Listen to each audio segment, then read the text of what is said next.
నాకు ఆ ఓటమి ఇష్టం, నాకు ఈ ఓటమి కంటే. పులివెందుల్లో పోటీ చేసి ఓడిపోవడం నాకు ఇష్టం. కానీ యుద్ధం చేయడానికి వీళ్ళు మన బంధువులు, బంధుత్వాలతోటి నన్ను సంఖ్యలు కట్టేశారు. నేను యుద్ధం చేసేటప్పుడు వెనక ముందు ఆలోచించలేదు, కానీ చేయబోయే ముందు లక్ష ఆలోచిస్తాం. ఈ రోజున నేను సీట్లు తగ్గిపోయినాయి ఇవన్నీ మాట్లాడుతుంటే, నా ఒక్క సీటు కనుక గెలిచి ఉంటే, ఒక్క సీటు ఒకటే పరిస్థితి వేరేగా ఉండేది. ఈరోజు పరిస్థితి వేరేగా ఉండేది. అంటే గతంలో చేసిన తప్పులు వెంటాడతాయి అంటారు చూసారా, ముందు తరాలు చేసిన తప్పులు మనల్ని వెంటాడతాయి. నేను వాటన్నిటికీ పరిహారం కట్టాను. నేను ఈ రోజున ఒక నవశకం ప్రారంభించాం, ఒక ఇంపాసిబుల్ అలయన్స్. అది ఎమ్మెల్యేగా ఓడిపోయిన వ్యక్తి, భీమవరంలో ఎమ్మెల్యేగా ఓడిపోయిన వ్యక్తి ఈ అలయన్స్ ముందుకు తీసుకెళ్లడంలో కీలకమైన వ్యక్తి అయ్యాడు. ఏదో నేను అతిశయోక్తిగానో గర్వంగానో చెప్పట్లా, కీలకమైన పదమే వాడుతున్నా. అంటే ఉన్న ఒక్క ఎమ్మెల్యే వెళ్ళిపోయినా నిలబడి ఉన్నామంటే మీ గుండెల్లో ఉన్న స్థానం నాకు అంత బలం ఇచ్చింది. ఎమ్మెల్యేగా ఓడిపోయినా కానీ మీ గుండెల్లో పెట్టుకున్న నాయకుడి స్థానం చెదరలా, నాకు అది సరిపోయింది.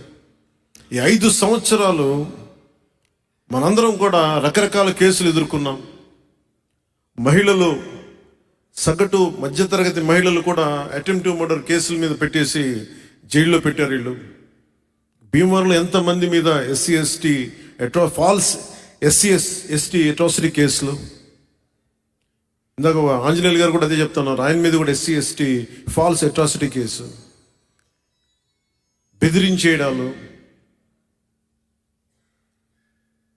భీమవరం ఒక కుబేర నగరం, అత్యంత కుబేరులు ఉండే నగరం, ఒక రౌడీ చేతులు ఇరుక్కుపోయింది భీమవరం. మన బంధువులే ఉండొచ్చు, పొద్దున్న లేస్తే మన బంధువులు, మన కులపోడైనా సరే, మన ఇంట్లో వాడైనా సరే దాడులు ద్రోహాలు చేస్తే మనం ఊరుకుంటున్నామంటే తప్పు వాళ్ళదో మందు కూడా అవుతుంది. నాకు నిజంగా బాధ కలిగింది.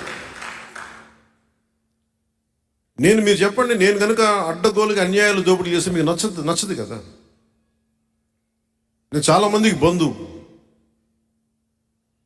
కానీ మీరు ఒక ఆశయాన్ని తీసుకెళ్లేటప్పుడు, ప్రజాస్వామ్యాన్ని కాపాడాలనుకున్నప్పుడు తప్పులు చేస్తుంటే, వెనకేసుకొస్తుంటే ఇంకెవడు ఈ సమాజాన్ని ఎవడు మార్చలేదు. మొన్న భీమవరంలో కూడా ఇదే మాట ఇంకొకసారి ఉద్ఘాటిస్తున్నాను అన్నమాట. ఒక వ్యక్తి చేసిన తప్పు కులం మీద పడిపోద్ది, అతని వర్గం మీద పడిపోద్ది. వైసీపీ ఎమ్మెల్సీ అనంతబాబు చేసిన, మన మీదేమో ఇక్కడ పులపర్తి ఆంజనేయులు గారి మీద కానీ ప్రతి ఒక్కళ్ళ చాలా మంది మీద ఎస్సీ ఎస్టీ ఫాల్స్ అట్రాసిటీ కేసులు పెడతా ఉంటారు. మరి వైసీపీ ఎమ్మెల్సీ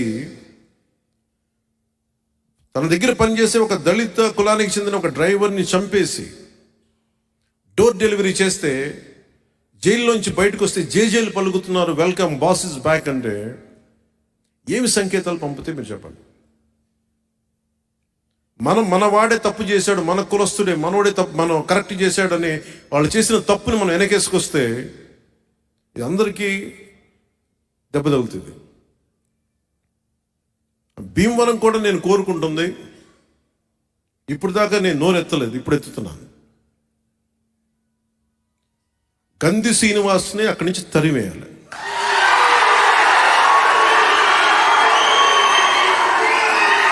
మీలో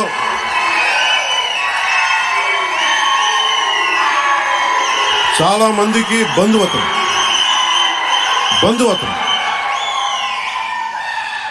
చాలా మందికి అతను బంధువు. బంధువు సరైనవాడా? కాపు కులస్తుడే సరైనవాడా? కాపు కులస్తుడే మంచి చేసేవాడా? కాపు కులస్తుడే సమాజానికి అండగా ఉండేవాడా?